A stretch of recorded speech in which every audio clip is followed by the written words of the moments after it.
Hey, what's up, everybody? Welcome back to the Cardboard Kitchen. It's been like a day, maybe 2 days since I posted my last video. Um, I want to say a day. It's been like a day. So it's just Saturday night. Yeah, it's roughly 24 hours. A little over 24 hours, maybe. Um, Hi, if you're new. If you're new, welcome. Hi, this is the Cardboard Kitchen. I usually talk about things that are Magic related for players who play Magic the Gathering, specifically the Commander format. If you're a newer player, welcome. I cover everything from beginner stuff to late game stuff. I've been playing for 24 years.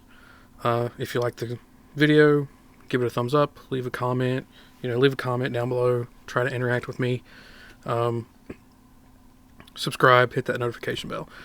If you're a returning viewer, thank you for returning to watch another video. If you are a returning viewer and you have not subscribed, why not? You're back again for another video. Why haven't you subscribed yet? I don't understand it. If I keep bringing you back here and you haven't subscribed, just hit this subscribe button. Hit the bell, Get notified whenever I put these things up. All of that being said, I got something a little different to cover tonight. It's nighttime where I'm at, so depending on where you live and when you watch the video, could be, the sun could be out. So I got something a little different to cover today. Today I kind of want to talk about why content creators do what they do. And a lot of people that I talk to, a lot of people that, I listen to, we all have this fancy idea of, wow, these people make content for this game that I really like, or whatever the case is. Maybe it's for a game you like. Maybe you like doing home remodeling, something. But essentially, there's a content creator that exists, or multiple content creators in the vast majority of cases that exist for various topics. And a lot of people are like, wow, that's great that they do this. That's great that they can do this. But not a whole lot of people put it in their mind or have a thought of, that's something I can do. Because I have a lot of varied opinions based on my experience or based on scenarios or situations. And so that was kind of something I want to talk about, is nobody really asks why content creators do what they do. They just, most of the time, look in awe or amazement or in some way feel inspired by them to do something. In the realm of Magic the Gathering, it's predominantly, building a deck, playing the game, having, some social time with friends. In other various topics, it might be something else.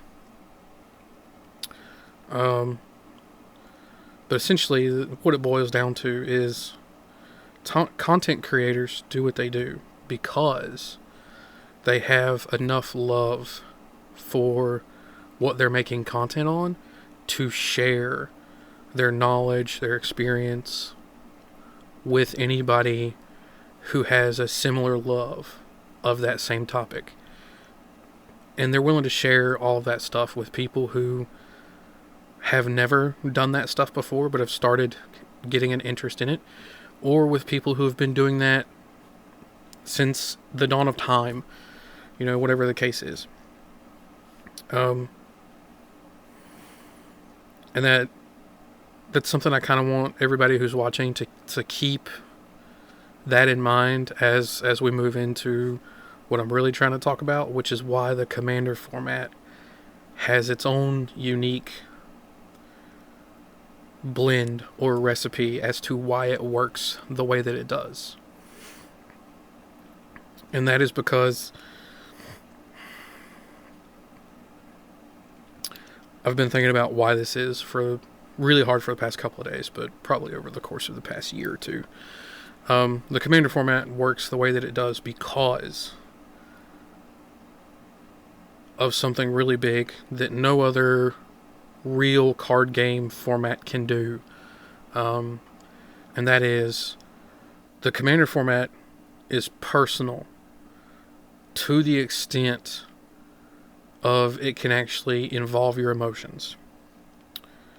Now, that doesn't mean that if you're playing a card game that isn't Magic the Gathering, specifically the Commander format, if you're playing Cardfight Vanguard, Yu-Gi-Oh!, whatever the case is, that doesn't mean that you can't have games that are fun, exhilarating, and great experiences. But those games are bound by the Yu-Gi-Oh! Format's a little trickier from most because they don't really have a set rotation basis like most card games have. They have a banned and restricted list that cards rotate off of the banned and restricted list as new sets are updated. So Yu-Gi-Oh! Is a little bit different. Similar rundown, but a little bit different with how their rotation basis works. But like, since we're predominantly on Magic the Gathering, if you play Magic the Gathering and you play Pioneer, you can play any deck you want to play in Pioneer as long as it follows the Pioneer rules and uses cards illegal in the Pioneer format. The same is true for Standard. The reason Commander is unique among all of those formats is because you can pull cards from almost any set. The restriction is you get one of stuff. So unless it's a non-basic land or a card that has the text on it that states your deck can have X number or any number of these cards, those kinds of cards and basic lands are the only cards that have the exception of being able to play more than one. With that in mind, the reason the format is personal and the reason it works the way that it does, and in my opinion, the reason it's a better format to play over other formats, is because Wizards of the Coast is constantly coming out, more so now than before. Honestly, wish they would slow down on some of it. Like, newer players getting into the game can't really afford every week or every 2 weeks to drop money on a set or a new commander deck or something of that nature. So Wizards, if you can, cool it on the product stuff. Try to slow that down. Once a month is still too much. Maybe once every month and a half. Maybe. But, all the product stuff I'm talking about, that's in addition to, last year, I believe it averaged, the secret lair drops was 1 secret lair drop every week for all 52 weeks of last year. So, I think that's what it averaged out to. So, I'm not including the secret lair drops whenever I talk about product drops. I'm talking about the Commander products that are standalone, the sets for your standard rotation of sets, your standalone sets, your modern legal sets, and your remastered sets.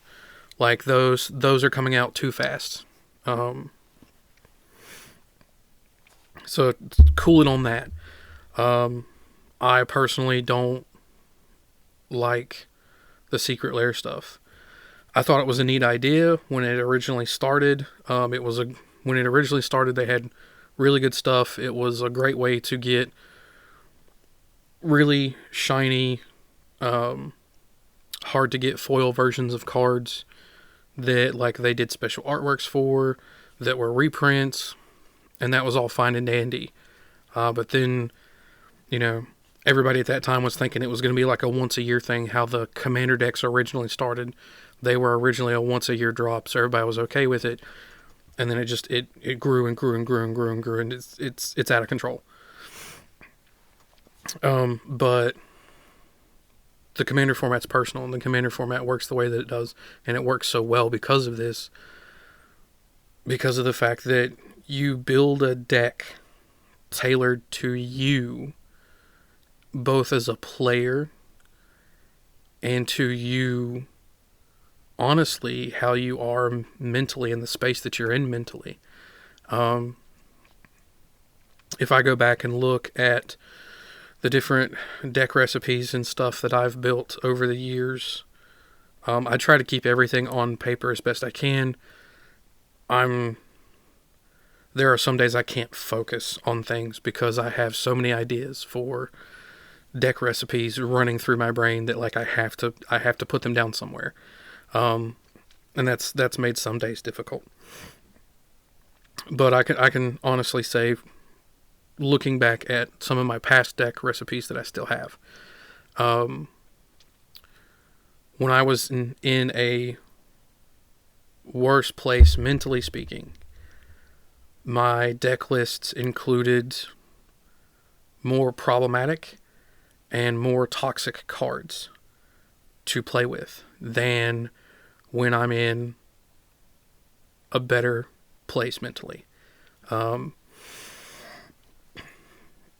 When I'm in a better place mentally, I'm looking more at synergy, unique combo lines, best ways to flush out those lines, various tutor pieces to go find those lines, and all around just ways to try and win. When I'm not in a good place mentally, the recipes that I come up with, the deck lists that I come up with, are more focused and more geared towards basically making one player hate sitting at the table. They play really toxic cards that are just, I don't care what you're doing, get rid of it, get it gone, put it somewhere where you can't use it again, or put it somewhere where you're only going to reuse it, you're only going to get to see it once a turn, essentially. And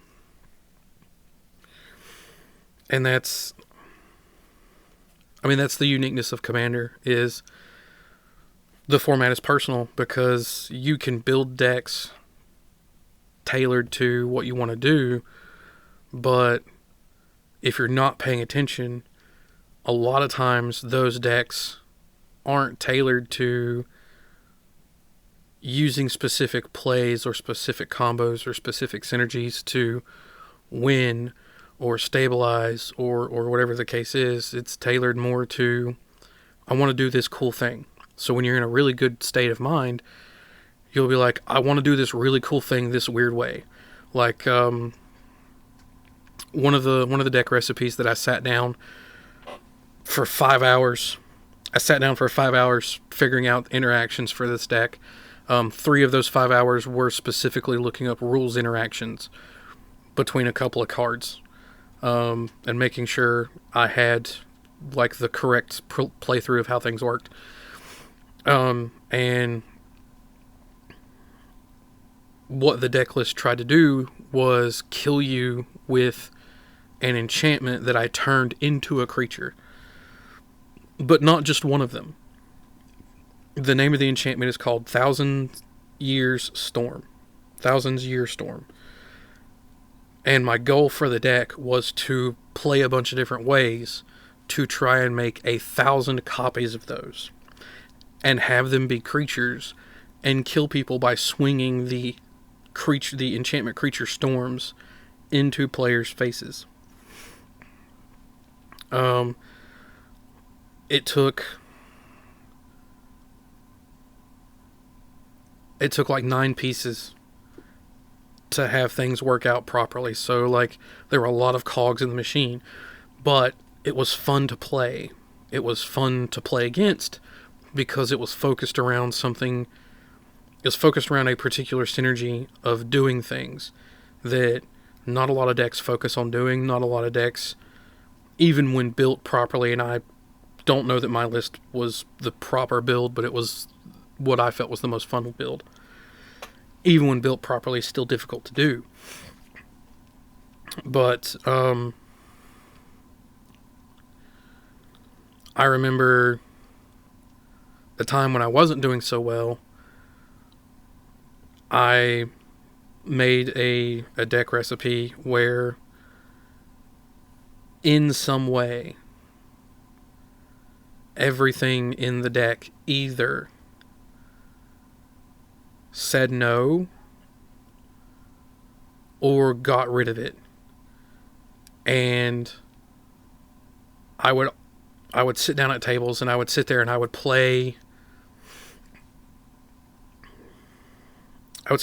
play, like, typical blue player, draw a card, play a land, pass. I would do that for X number of turns until somebody decided to blow up one of my permanents. Usually it was like one of my mana rocks or whatever, or attack me with a creature. The first person that did that, that's the person that got my wrath. That's the person where every resource I had went to, disrupting everything that they did. That's not a good way to play. Personal opinion, that's really not a good way to play. I had that deck for several years. Quite a few years. That deck was originally built for two reasons. One, I was in a bad place mentally. Which did not help the situation. The secondary reason was my playgroup at the time included a player who only ran 3 counter magic effects in his or her deck. And I seemed to always be the one who got their stuff countered. Regardless of everything else going on at the table. I could literally just be like, I'm going to play my commander for the 5th time because everybody keeps getting rid of it, but I've got like 1 card in hand, barely enough mana in play to be able to play it for the 5th time. And this particular player would be like, cool, I'm going to play this counter card, we're going to counter it. And it's like, okay, cool, now I have to wait like 5 turns before I can play my commander again, because I'm short on mana and I don't have lands in my hand. I don't have ways of playing lands out of my graveyard, whatever the case is. And then, like, several turns later, I'd be like, ooh, I'm going to play a Cultivate. And they'd be like, oh, I'm gonna counter that with, number 2 counter magic card. And then maybe a few turns later, I'd be like, oh, I finally got an extra mana source that I've been trying to dig for or whatever, and then I'd play some draw card to like draw me 10 cards in order to try and hit more lands and more things to play. And they're like, oh, I'm going to use my 3rd counter and counter your spell, but in addition to countering your spell, I force you to tap all of your remaining lands and use up all of your mana and pull it out of your mana pool. Just scenarios like that. And so I got tired of that real quick. At the time where all that was going on, I wasn't in a great place mentally. And that 2 or 3 times a week, playing in pods and having to deal with that, just it kept adding and adding and adding and adding to my frustrations and all of the negative emotions I was feeling. And I got super, super mad. And so I finally one night sat down and took that at the time that was probably my favorite deck. That deck was originally Riku of Two Reflections. It was I'd built it to be basically Temur clones. And I had a lot of fun playing it. I probably won't ever put that deck list back together, that deck recipe back together. At least not in the way that it used to be. Just because of having to deal with all of that counter stuff. But I eventually tore it apart, and built Kruphix God of Horizons. And I dedicated 20 slots in Kruphix God of Horizons to just pure counter target spell. As a spell, not necessarily a creature. So it played Counterspell. I played Cryptic Command. All those kinds of things. I played Remand. I played. All right, this is probably my favorite Magic card, just because I don't really condone necessarily name calling. But the name of the card is Delay.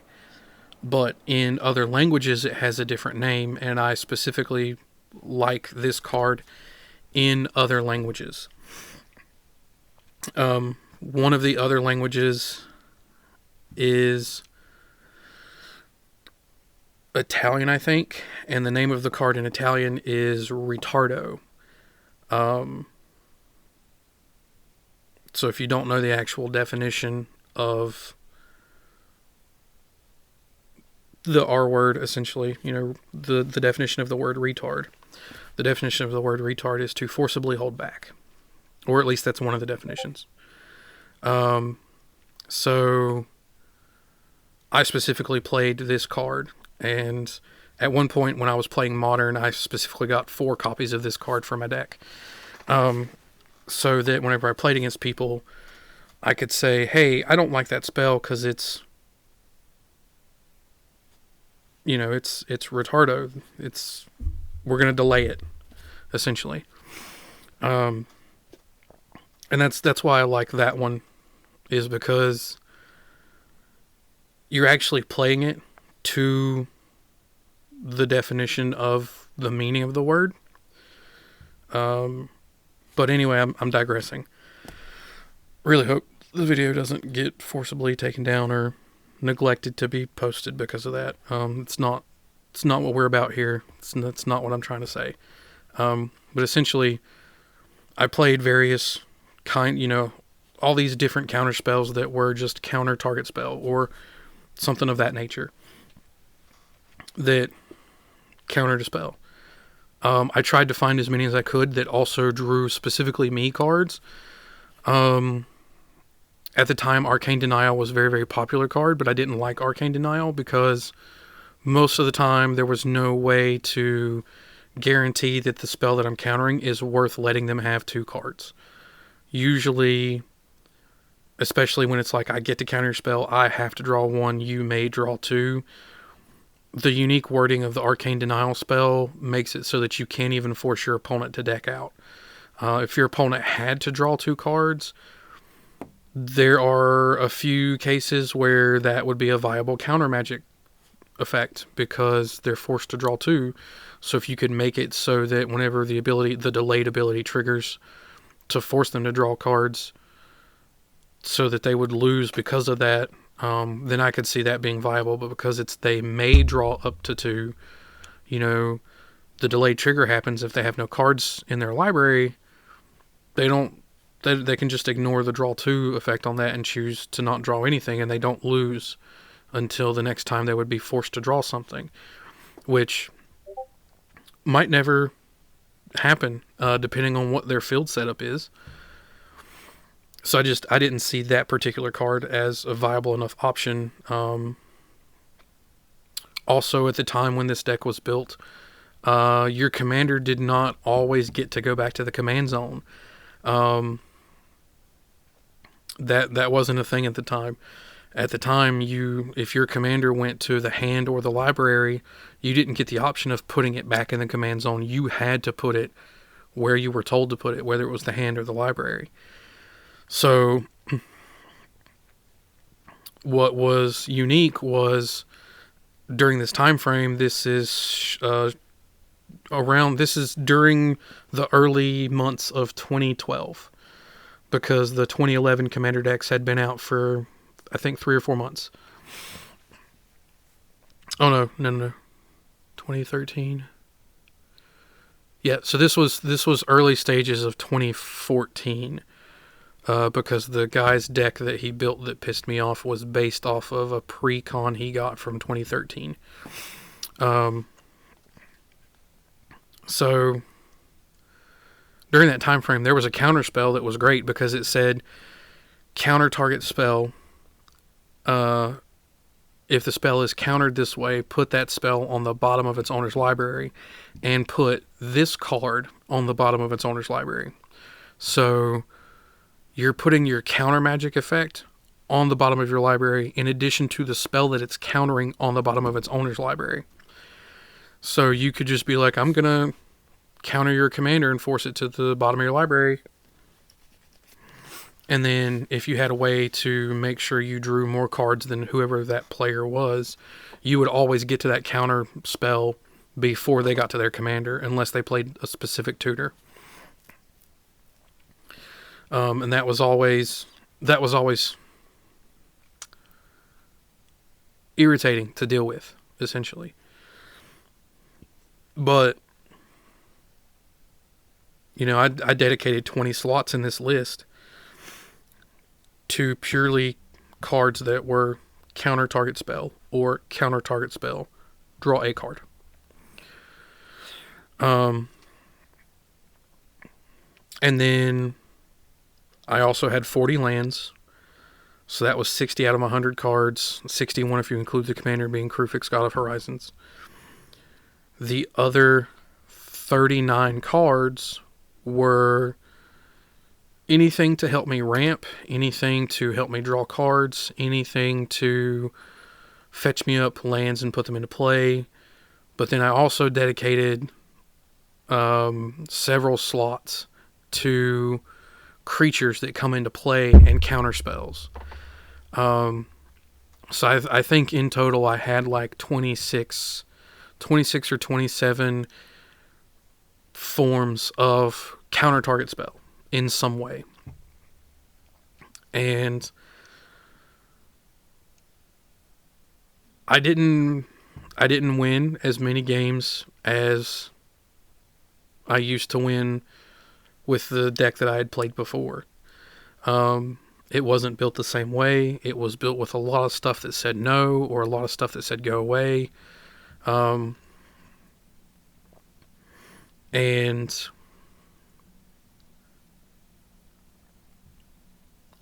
as I said, I wasn't in a good space mentally when I built the deck. But I built the deck. I kept the deck until it morphed into something else, which it morphed into something that is essentially my pride and joy to play. But I kept it for a long time, and over the years, it was pretty much the only thing I would play. Like, if I sat down at a table and I wasn't playing this deck, it's because I assumed everybody wanted to have fun. And the moment somebody played something that the table couldn't have fun doing, I pulled this deck out. And, I'd play at the table again, and a lot of people would get pissed off. But it's like, you might not like what I'm doing, but I'm sitting here, saying one player isn't going to bully the table, or isn't going to bully a specific person at the table.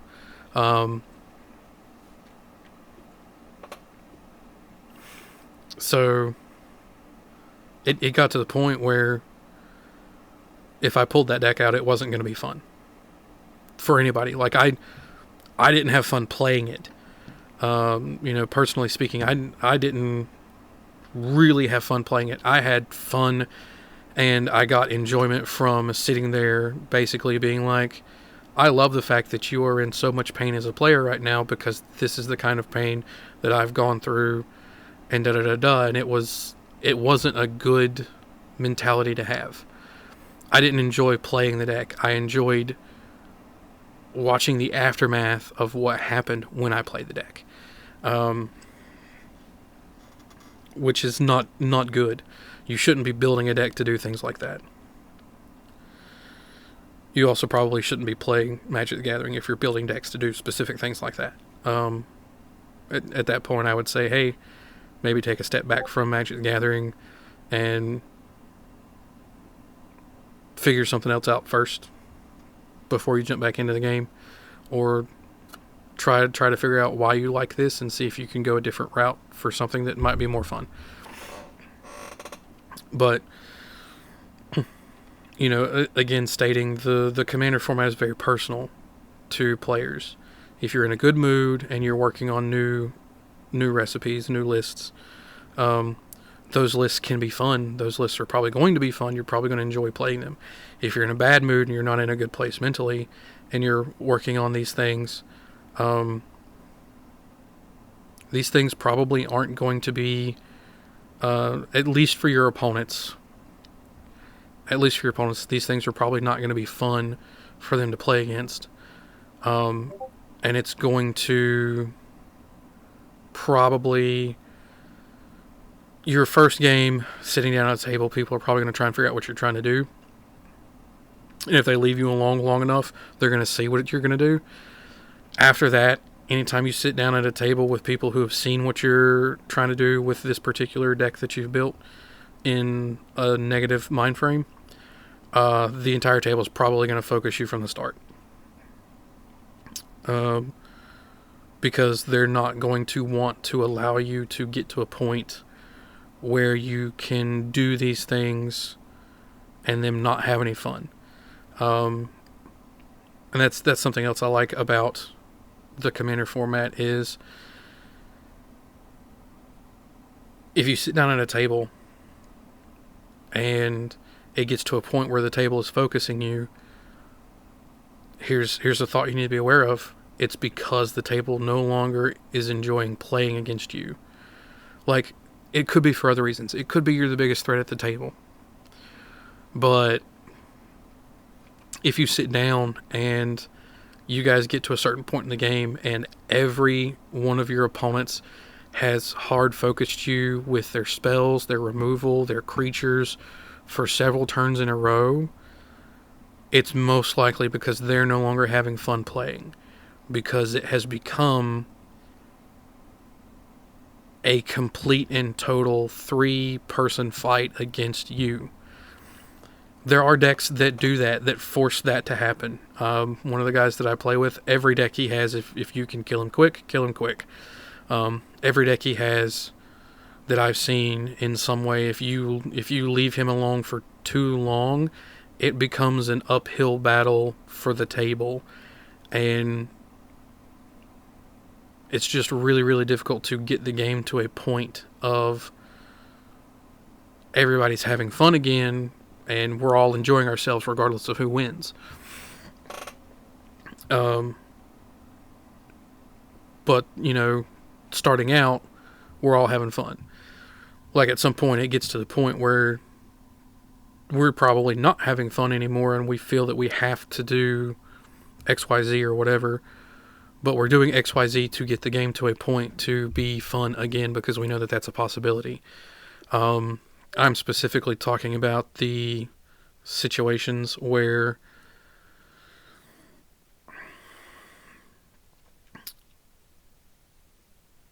people don't appear to be having fun sitting there playing against anything that you're playing. There are players that have those decks where they get focused out of the gate for whatever reason.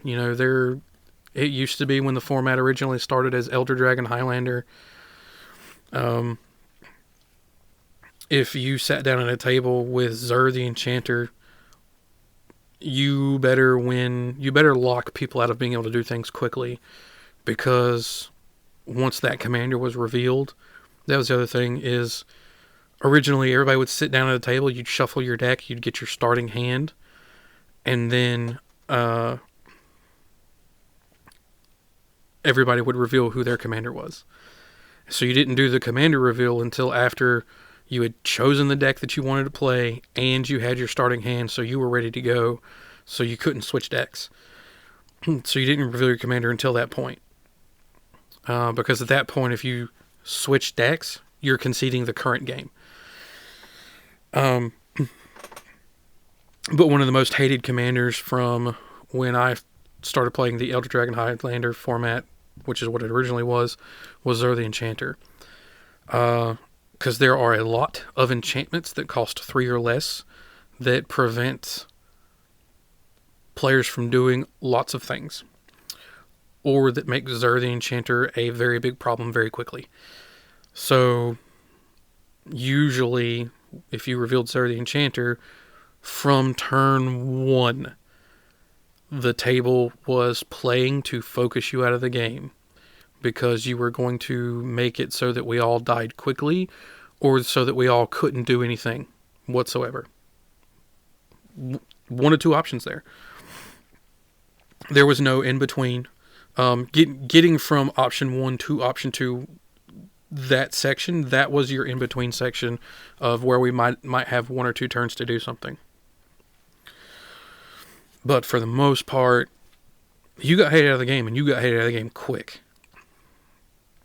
Or you won quick. One or the other.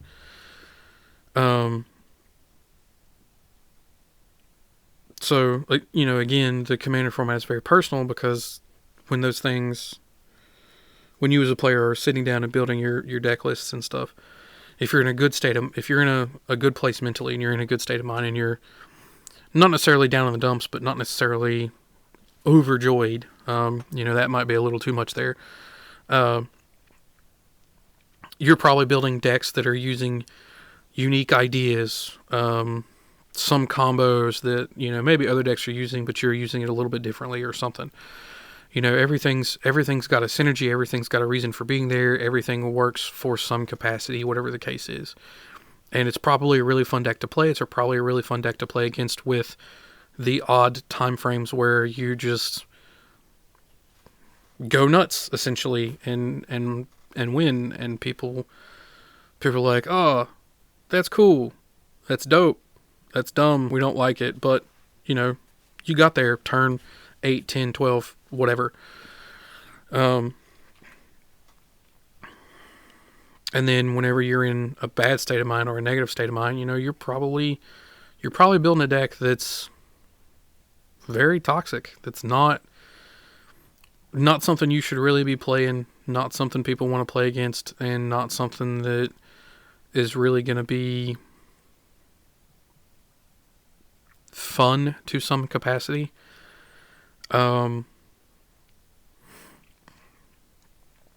If you're doing what I did, and you're building decks, and you're just like, I'm just going to hinder one person. Well, eventually the other 2 players, once they've realized that things have become basically X versus Y one-on-one, because player W or player Z is reducing the capability of the other,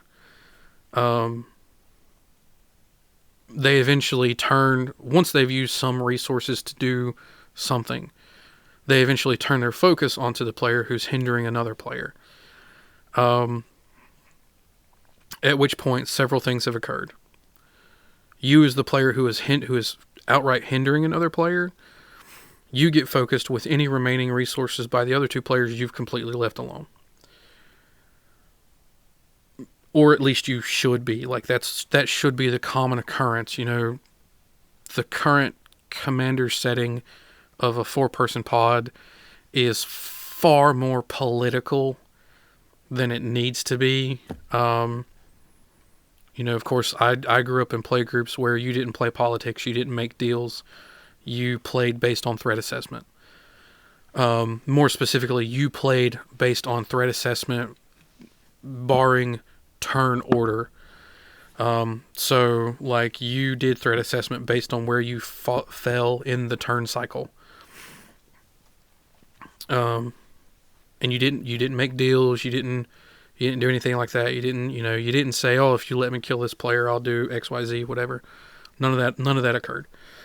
And the current state of commander is, when the politics stuff started, as far as the format was concerned, it was okay. It was great.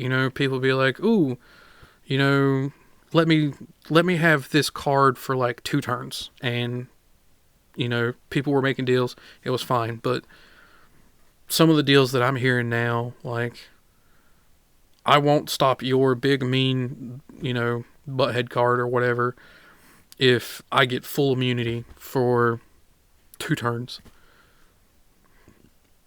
You can't promise full immunity. At least not if you're trying to deal with threats on the table. Because the best way to deal with threats on the table is a complete and utter board wipe. And a board wipe does not grant immunity to anybody. It is a full around, a full circle complete, get rid of stuff. So you can't really grant immunity on that basis. So just, if you're in a bad, the commander format's based on personal, you as a person, you build your decks tailored to yourself, but more specifically tailored to, when you're building the deck, tailored to your mental state. Try not to build decks when you're in a bad mood. If you do build decks when you're in a bad mood, when you get in a better mood, please 100% go back and revisit that deck list and see if you can make some positive changes. Completely look at the deck list again. Try to figure out where some of your more toxic card options are and see if you can't put in some less toxic versions. Don't do something that I've done over the years and just, when you're in a bad mental state, or you're in a, you're mad or angry or whatever, you build a deck list and you're like, I'm going to build this and I'm going to play it. I might only play it one game, but I'll play it one game and, make everybody mad, make everybody ticked off, whatever. And then I'll put it up and then everybody will be okay with it. And no, don't do that, because it's going to do a couple of things. One, that's going to let everybody know that you do build decks to be a pain in the butt. And there are ways to build decks to be a pain in the butt that aren't giant target the moment they know what deck you're playing. There's different ways to do that. The other thing is, believe it or not, if you pay attention to your mental state or how you act or whatever the case is, typically when a player sits down at a table and they do something like that, in some way they get under your skin, essentially. And when that happens, sure, they might play a different deck the next game, and you might even switch decks too, but pay attention to what you're switching to. Because if you know that if you're picking out like the deck that you don't play unless you want to really butter somebody's biscuits, essentially, maybe you shouldn't be playing that deck. Maybe everybody at the table needs to take like 5 minutes, go get some snacks, go get some drinks, stay hydrated, people, please stay hydrated. Just take like a 5-minute breather and then come back and sit down and play as if it's your very first game for the night. So that's the uniqueness of the Commander format. It's extremely personal to the point where a lot of things, as far as your interactions, how you're playing, who you're playing with, more so your interactions with the people that you're playing rather than the group you're choosing to play with. It's all being affected, even if you can do proper threat assessment and play based on proper threat assessment as often as possible, some of the aspects of the game are still affecting you mentally. And those, I've gone on for like 40 minutes now. Those are the big reasons as to why it's a personal format. The next, probably most crucial reason it's a personal format, again, it comes back to the decks that you're building, but more specifically, your card choices in those decks. A lot of times you're probably going to be playing cards that you're like, I really like this card. I really want to find ways to make this card work. I really want to find ways to use this card to its most possible full potential. So like most other formats, standard format, you can't do that in standard format. The reason you can't do that in the standard format predominantly is because they won't always have cards that work similarly to what you're trying to build around. If you played in formats where that card was legal, you still, like the modern format, if the card that you want to play around is legal in modern, you still can't build it to what you're trying to do in modern, because of the fact that, like, to do so you would need, I personally feel you would need more cards in your deck. So your standard, modern, legacy, vintage, pioneer, pauper formats are 60 card minimum, but you get to play 4 copies of everything, unless you're playing vintage. Vintage has a restricted list, so there are things that you're limited to 1 of. Legacy has a ban list, modern has a ban list, standard has a ban list, but originally when I started playing 24 years ago, standard did not really have a ban list unless it was something that had to be emergency banned for the format because of the way the Pro Tours and Pro Tour qualifiers worked.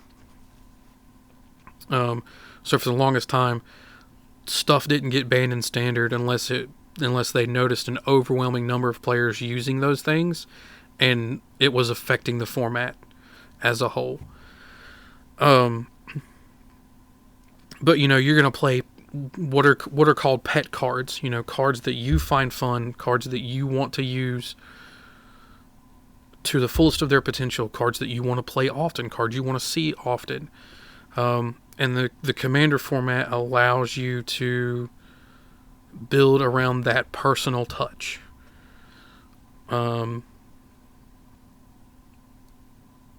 So, like, one of my favorite cards that I can't seem to make work for poop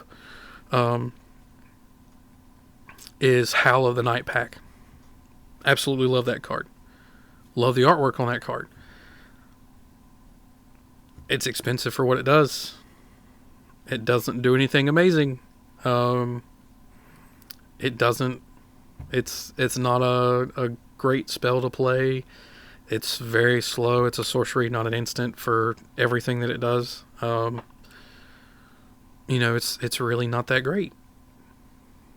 It's 6 and a green for a sorcery that gives you a 2/2 wolf for every forest you control. Absolutely love that card. I don't play it in any of my decks though, because I've tried. Over the years, I've tried really hard to sit down and be like, I want to play this card. I want it to be good. I want to be able to reuse it. I want to be able to do this. I want to be able to do that. And on its own, it's not that great. It can, in some situations, give you an instant board state, but unless you're playing effects that boost the creatures that it makes, they're 2/2s. 2/2s aren't that great. A lot of creatures in Commander now are being printed as, at least your lower end creatures are being printed as 1/4s or 2/3s.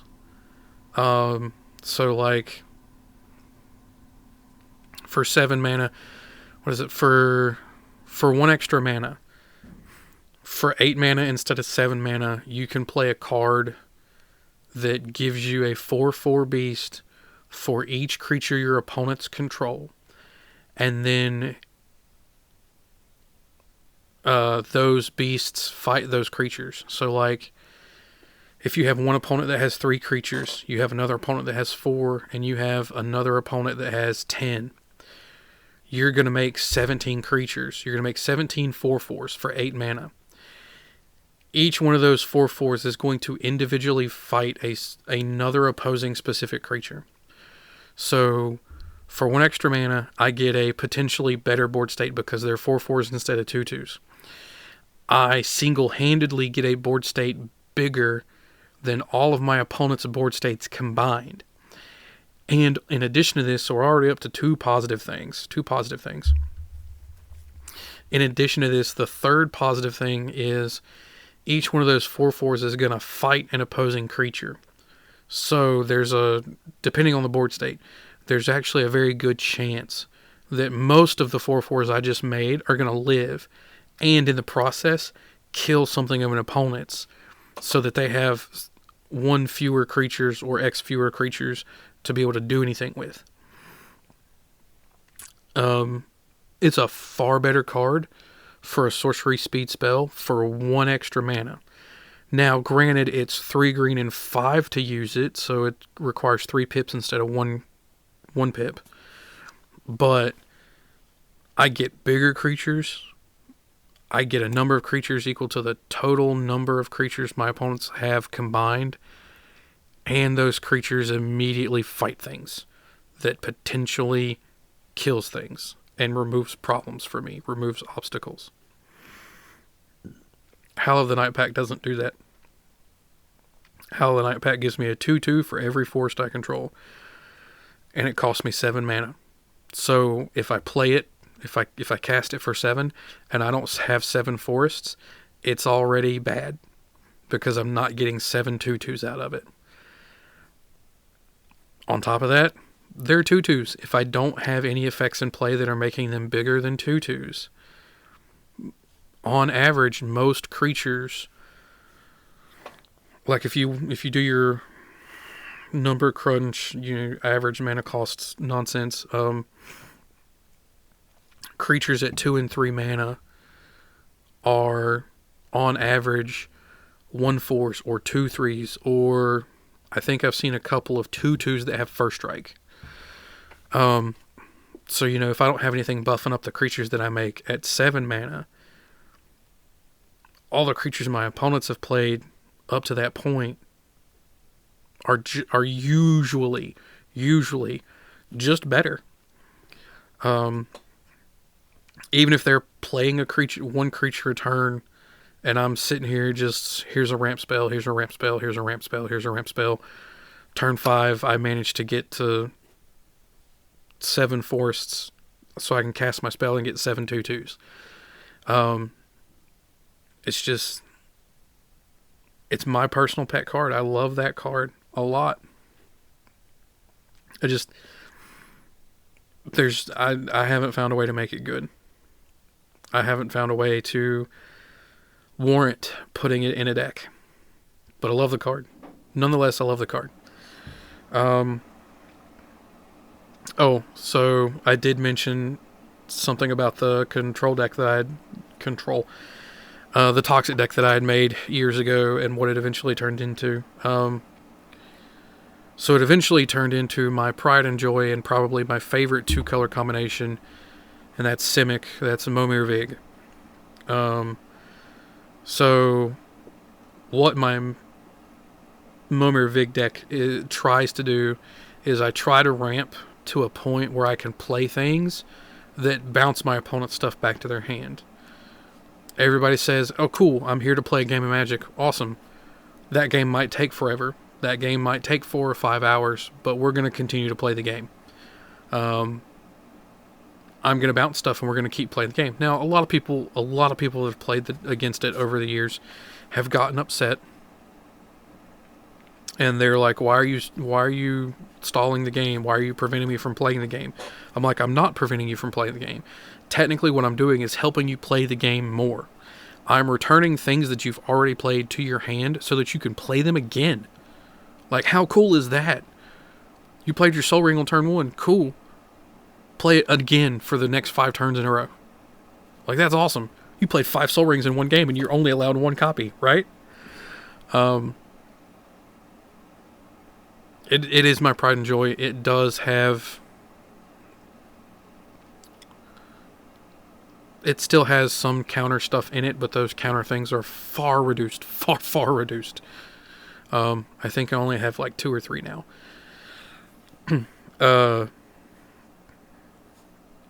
It just... I don't know. I went through a state of playing the game where I was toxic because I was constantly mad. And not necessarily mad at the game of Magic, not necessarily mad at people that I was playing with. I built a deck out of anger from a situation that was occurring consistently. And then eventually, I stopped playing with those people. Some of those people I don't even see anymore. For all I know, they're moved out of state. But, you know, after that occurred, and I tried to start paying more attention to my mental state when I was building decks and doing these things.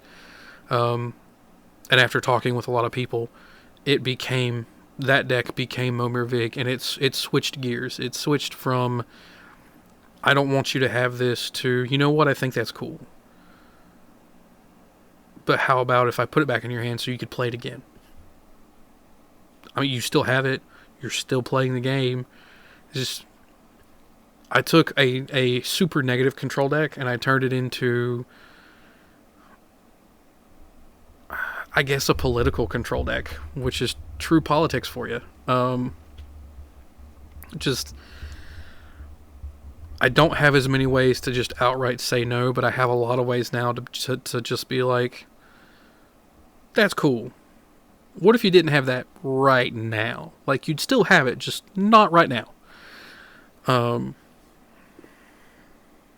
don't know. I like Momir Vig, Simic Visionary. At least what I've done with it.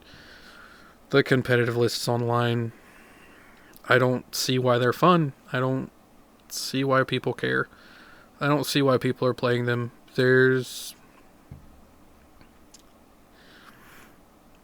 Momir Vig Simic Visionary, in my personal opinion, is the equivalent of rice in the world of food, since we are in the, cardboard kitchen and talking about kitchen and food related things. And here's what I have to say about rice. Rice is bland. By itself, rice is bland.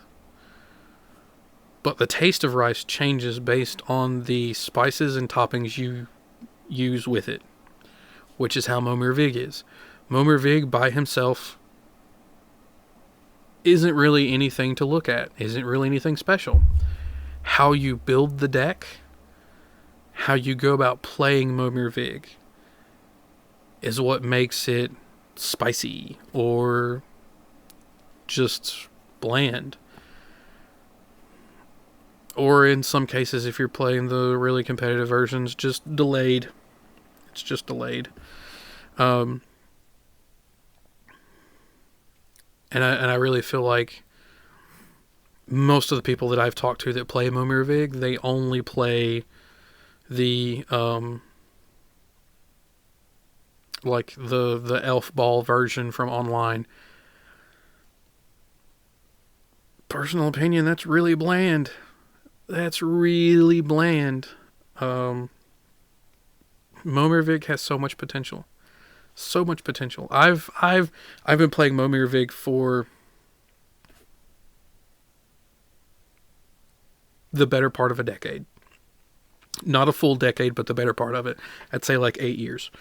I've been playing Momir Vig for 8 years, and most of the time, in the course of a full year of between set releases, product drops, and all that fun stuff, the deck list, the deck recipe changes.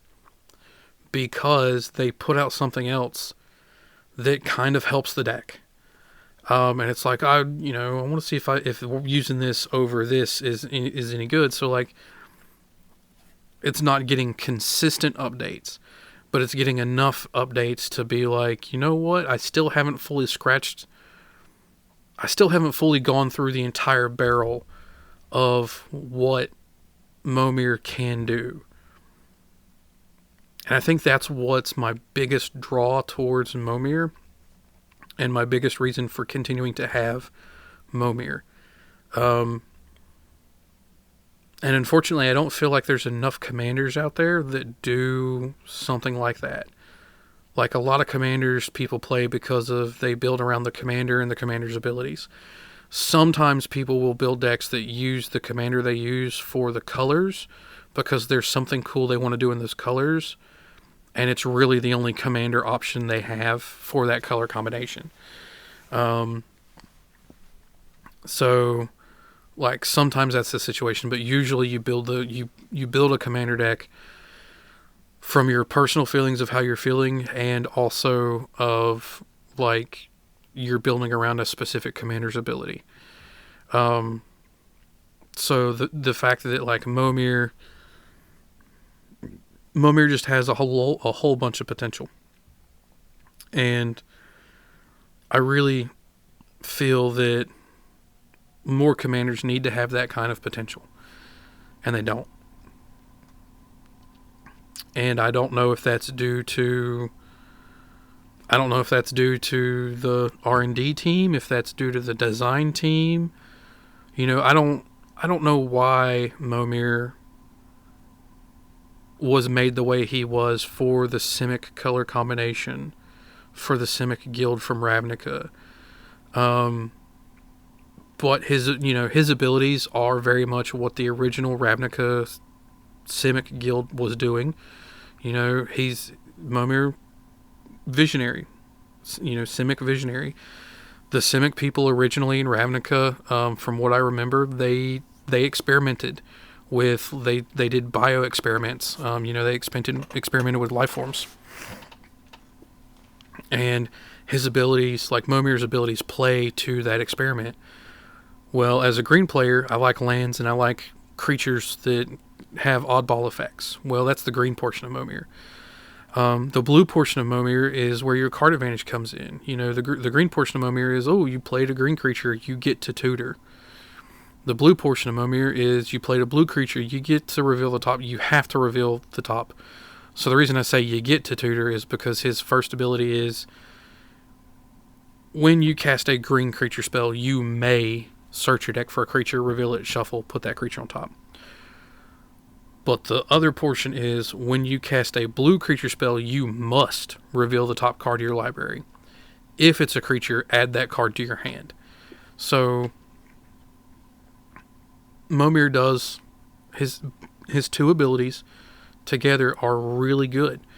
Green creature spells are basically worldly tutors. Blue creature spells are semi-card draw. If your top card's a creature, if you cast a creature spell that's blue and green, you can stack both the effects of Momir how you want. You could search first and then reveal. So that creature goes, whatever creature you search for is going to go to your hand. But his abilities allow you to be flexible with things. There are a lot of creatures that are useful in very unique situations. And what makes that good and unique on its own is if you play things like Vidalcan Orrery or Leyline of Anticipation, now all your spells have flash, which includes your creatures. So if it's somebody else's turn, you could cast a creature. By itself, the creature might not do anything. But if Momir's in play and the creature you cast is both blue and green, you now get to tutor your deck for a creature that's going to be useful in the situation you're dealing with and put that creature in your hand. And if it's late enough in the game and you have enough mana, you can also play it and get its benefits. And I really feel like that's the uniqueness of Momir, is he's one of the few commanders that allow you to play creatures while also being able to play around various situations. There's probably other commanders out there that do something similar that allow you to play spells or artifacts or whatever and do some kind of an effect that allows you to play around various situations. But I honestly can't think of them off the top of my head. But again, to reiterate, like, that was something that I wanted to talk about in a video. This video is a little bit different. I'm not talking about specific mechanics. I'm not talking about specific deck recipes or whatever. I'm more focused on talking about content creators do what they like.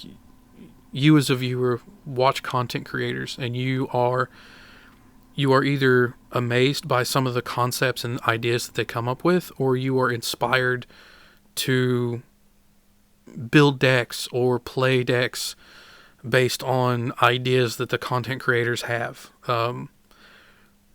But nobody ever truly is like, why does a content creator do what they do? It's more of, I'm so glad they do what they do, not really knowing why. And the reason being is because we have so much love for the content that we're creating that we want to be able to share that with as many people as possible that are willing to listen. And again, if you're watching and you see me in a store or out somewhere in one of these hobby stores that, sells MTG or has MTG play groups, and I'm there and I'm checking out the store or whatever, if you want to say hi, if you want to run some ideas by me, if you want to get my input on something, I 100% welcome that. It's very rare that I go into some of these shops and I don't have the time. There are some days where I'll go into these shops and it's like, cool, I'm in here, I've got like 10 minutes. I'm basically in and out. I'm in looking for something specific. Do you have it? Do you not have it? Maybe catching up with one of the people that works there, depending on which shop it is. And then just kind of, oh, you don't have it? Okay, cool. Split. But that's very, very rare. So if you have ideas and you want to run them by me, and you see me out and about, stop me, say hello, try to get my attention in some way. I don't always respond to certain things. There's a gentleman who has a specific name he likes to say, and I am not that name. I actually don't even know anybody with a name similar to mine that has that name that would pronounce it that way. So, sometimes I might not immediately react, but like if you can in some way get my attention and be like, hey, I watch your stuff, I had some ideas I wanted to run by you, I will fully welcome that. I fully, welcome the thought of, trying to help people, better decks, better players, all that kind of stuff. I've been playing for 24 years. I've had some people say that, I've probably forgotten more about Magic than they would ever learn. That might be true, but on top of that, like, I'm also, doing this content and trying to figure out ways to be a better player than I currently am. And then, the other big thing for this particular video is the Commander format's personal. You build decks tailored to you as an individual, and you as your mental state is when you build the deck. That's really all I have. Like, covered a lot of stuff, talked about a lot of stuff in this video. That's really all I have for the video. So if you like the video, leave a thumbs up. If you're not subscribed, please subscribe. It doesn't in any way hurt you. It only helps me to be able to know that there are people who enjoy this content, who want to see me put out more of this content. Would love to see 1,000 subscribers by the end of February. I've seen other channels hit those numbers in a shorter amount of time, so I know that you guys can do this. I would hope that you guys would all, want to help me achieve this. The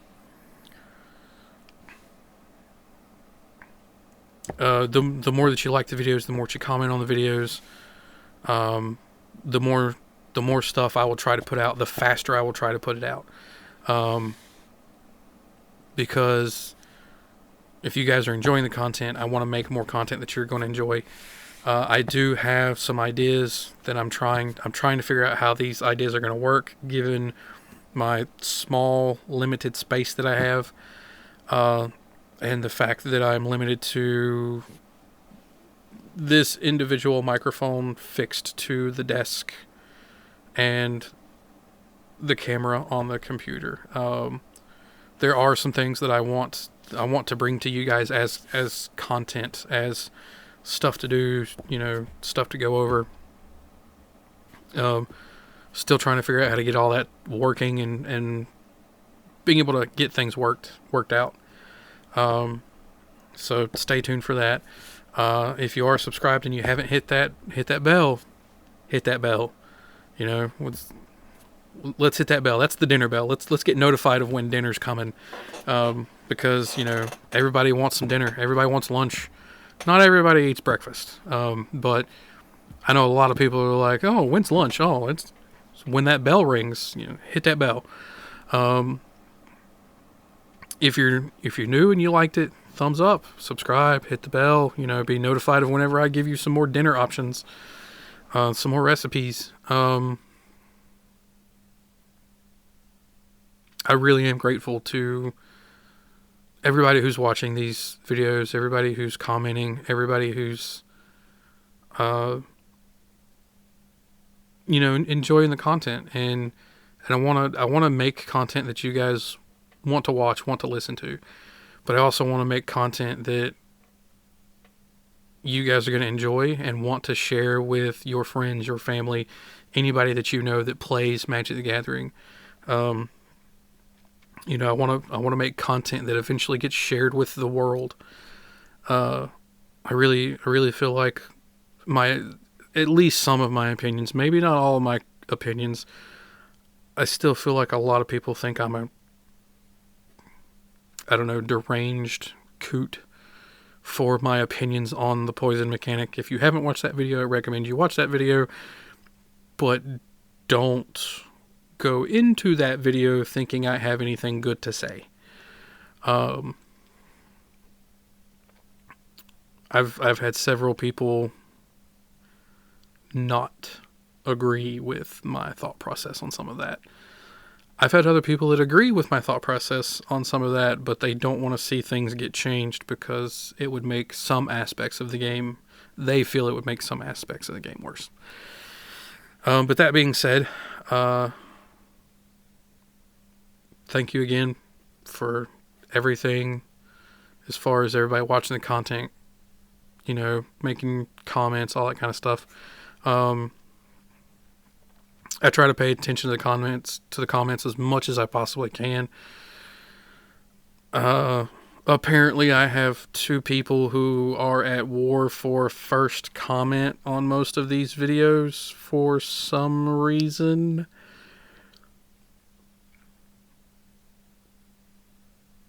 Doesn't have to be a race to see who can comment first.